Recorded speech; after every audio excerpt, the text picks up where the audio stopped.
Welcome everyone. Group to सब group 4 exam पटवारी भर्ती के लिए जनरल साइंस का ये पार्ट 5वां हमारा 5th पार्ट है ये। इसमें कुल 15 प्रश्न रहेंगे। तो चलिए इस वीडियो को हम स्टार्ट करते हैं, जो आने वाले ग्रुप टू सब ग्रुप 4 एग्ज़ाम पटवारी भर्ती के लिए आपके लिए काफ़ी हेल्पफुल रहेगा। जनरल साइंस का सामान्य विज्ञान का हमारा पहला प्रश्न है, लोहे का शुद्धतम रूप कौन सा है? रफ लोहा, पिग लोहा, इस्पात, कास्ट लोहा। तो हमें बताना है लोहे का शुद्धतम रूप कौन सा है। तो लोहे का शुद्धतम प्योरेस्ट फॉर्म जो होता है वो होता है आपका रॉट आयरन, या इसी को रफ लोहा या इसी को हम पिटवा लोहा भी बोलते हैं। तो रॉट आयरन पहला आपका राइट हो जाएगा। हिंदी में इसको हम रफ लोहा या पिटवा लोहा भी बोलते हैं। चलिए अगला प्रश्न देखते हैं। दूसरा प्रश्न है हमारा, एंटी डाईयूरेटिक हार्मोन का कार्य क्या है? पहला ऑप्शन है वक्र में जल का पुनः अवशोषण को प्रेरित करना, रक्तदाब को बढ़ाना, पीयूष ग्रंथि से वृद्धि हार्मोन को स्रावण रोकना, हृदय की स्पंदन गति को कम करना। तो आपको बताना है एंटी डाईयूरेटिक हार्मोन का कार्य। तो उसका कार्य होता है वक्र में जल का पुनः अवशोषण को प्रेरित करना। तो ऑप्शन नंबर पहला ही आपका राइट हो जाएगा। अगला क्वेश्चन देखते हैं। निम्न में से किस अभिक्रिया में रासायनिक ऊर्जा प्रकाश ऊर्जा में परिवर्तित होती है? आपको बताना है रासायनिक ऊर्जा प्रकाश ऊर्जा में परिवर्तित नीचे दी गई किन अभिक्रियाओं में से होती है? फर्मेंटेशन पहला ऑप्शन आपका, दूसरा आपका रीएस्पायरेशन श्वसन जिसको हम बोलते हैं, या प्रकाश संश्लेषण, और उपरोक्त में से कोई नहीं। तो आपको बताना है रासायनिक ऊर्जा से प्रकाश ऊर्जा में परिवर्तित होता है तो ना ही फर्मेंटेशन में, ना ही श्वसन में, और ना ही प्रकाश संश्लेषण में। तो उपरोक्त में से कोई नहीं आपका राइट हो जाएगा। ऑप्शन नंबर चौथा। अगला प्रश्न देखते हैं। किस प्रकार के सेलों में स्वर्ण एवं तांबे जैसी धातुओं की प्रचुरता पाई जाती है? प्राचीन रूपांतरित, प्राचीन अवसादी, प्राचीन आग्नेय, नव रूपांतरित। तो आपको बताना है किस प्रकार के सेलों में स्वर्ण एवं तांबे की जैसी धातुओं की प्रचुरता पाई जाती है। तो आपको याद रखना है प्राचीन आग्नेय में जो है स्वर्ण और तांबे धातु की अधिकता पाई जाती है। तो ऑप्शन नंबर तीसरा आपका प्राचीन आग्नेय राइट हो जाएगा। जब किसी भी प्रैक्टिस सेट को आप देखते हैं तो उसको पूरा देखना है। ये 6 से 7 मिनट का ही वीडियो होगा और इसमें कुल 15 क्वेश्चन है। तो पूरा प्रैक्टिस सेट आपको देखना है। बताना है कमेंट बॉक्स में आपने 15 में से कितने प्रश्नों को सही किया। जल आयनिक लवण के लिए सबसे अच्छा विलायक है क्योंकि आपको बताना है जल आयनिक लवण के लिए सबसे अच्छा विलायक क्यों है? इसका उच्च द्विध्रुवाणु होता है, इसकी विशिष्ट ऊष्मा होती है, इसका उच्च क्वथनांक होता है, यह रंगहीन होता है। तो इसका आयनिक लवण के लिए सबसे अच्छा विलायक होने का कारण है आपका इसका जो है उच्च द्विध्रुवाणु होता है। It is a high dipole movement. तो ऑप्शन नंबर पहला ही राइट हो जाएगा। अगला क्वेश्चन देखते हैं। द्रवित पेट्रोलियम गैस एलपीजी में मुख्यतः क्या होता है? एथेन, हेक्सेन तथा नोनेन। Ethane, hexane, नोनेन, ethane, methane, ethane, hexane, methane, butane, propane. तो द्रवित पेट्रोलियम गैस जिसको हम एलपीजी भी बोलते हैं शॉर्ट फॉर्म में, इसमें जो है आपका मेथेन, ब्यूटेन और प्रोपेन। ऑप्शन नंबर चौथा आपका राइट हो जाएगा। अगला क्वेश्चन देखते हैं।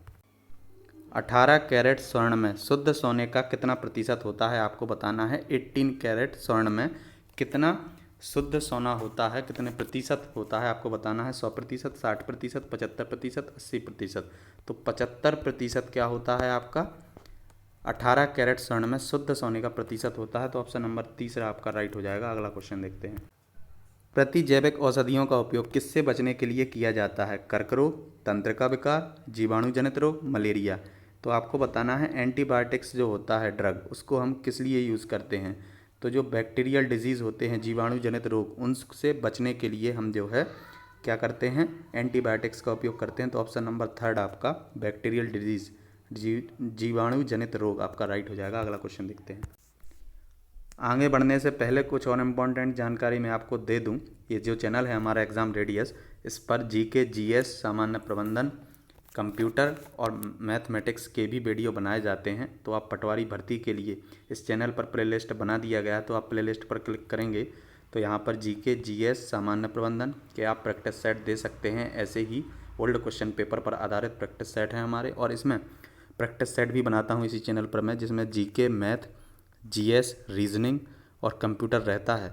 तो ये प्रैक्टिस सेट भी दे सकते हैं आप। इसमें हर एक विषय से 5 विषय हैं, इन पाँचों से हम एक एक प्रश्न 5-5 प्रश्न रहते हैं, कुल 25 प्रश्न रहते हैं। तो इसको भी आप देख सकते हैं प्लेलिस्ट पर जाकर। तो अभी तक आपने एग्ज़ाम रेडियस को सब्सक्राइब नहीं किया है तो इस चैनल को सब्सक्राइब कर लें और बेल आइकन को भी प्रेस कर लें। सोडा जल में मुख्यतः क्या होता है? सल्फ्यूरिक अम्ल, नाइट्रस अम्ल, कार्बोनिक अम्ल, कार्बन डाइऑक्साइड। तो जो सोडा जल होता है उसमें मुख्यतः कार्बोनिक एसिड होता है, कार्बोनिक अम्ल। ऑप्शन नंबर तीसरा आपका राइट हो जाएगा। अगला क्वेश्चन देखते हैं।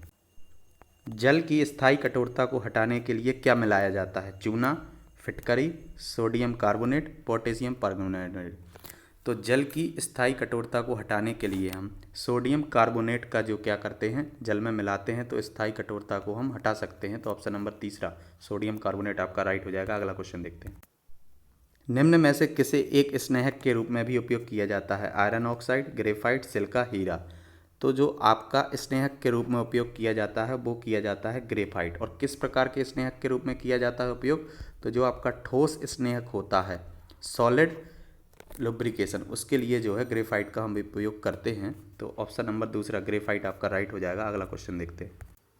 निम्न में से कौन सी गैस वायु से भी हल्की होती है? आपको बताना है कौन सी गैस वायु से हल्की होती है। Ammonia, oxygen, chlorine, carbon dioxide. तो जो वायु से हल्की गैस होती है वो होती है आपकी अमोनिया। ऑप्शन नंबर पहला ही आपका राइट हो जाएगा। अगला क्वेश्चन देखते हैं। निम्न में से कौन सी धातु सामान्य ताप पर द्रव अवस्था में रहती है? आपको बताना है दिए हुए ऑप्शन में से कौन सा जो है धातु है जो सामान्य अवस्था में द्रव रहता है, द्रव की अवस्था में रहता है। Sodium, lithium, cerium, francium. तो जो सामान्य तापमान पर द्रव अवस्था में रहता है, सामान्य तापमान पर, वो है आपका फ्रांसियम। ऑप्शन नंबर चौथा फ्रांसियम राइट हो जाएगा। अगला क्वेश्चन देखते हैं।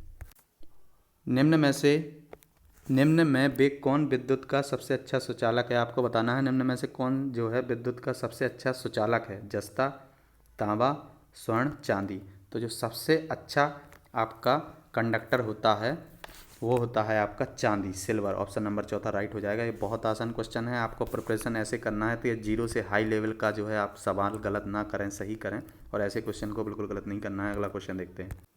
पोटेशियम नाइट्रेट का उपयोग किया जाता है उर्वरक बनाने में, लवण बनाने में, औषधि बनाने में, ग्लास बनाने में। ये 15वां क्वेश्चन है, आखिरी क्वेश्चन है। इस क्वेश्चन का आंसर आपको कमेंट बॉक्स में बताना है।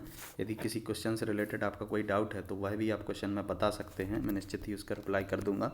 और चैनल पर प्लेलिस्ट बना दिया गया है तो आप जीके, जीएस, मैथ, मैनेजमेंट के वीडियो भी ऐसे ही प्रैक्टिस सेट आप देख सकते हैं प्लेलिस्ट पर जाकर। और आपने यदि अभी तक चैनल को सब्सक्राइब नहीं किया है तो चैनल को सब्सक्राइब कर लें। मिलते हैं नेक्स्ट वीडियो में। Thanks for watching.